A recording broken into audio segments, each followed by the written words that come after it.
Ayan mga guys, meron po tayong papakita sa inyo kung paano ito gamitin. Diba?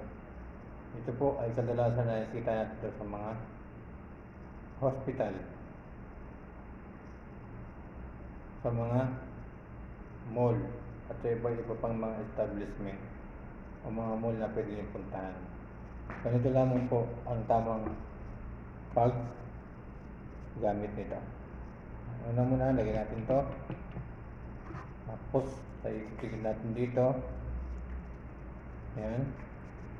And then, dito sa kabila. Dito.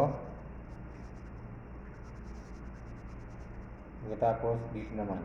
Ayan. Ganyan. And then, pag ganito. Tapos, put ko rin.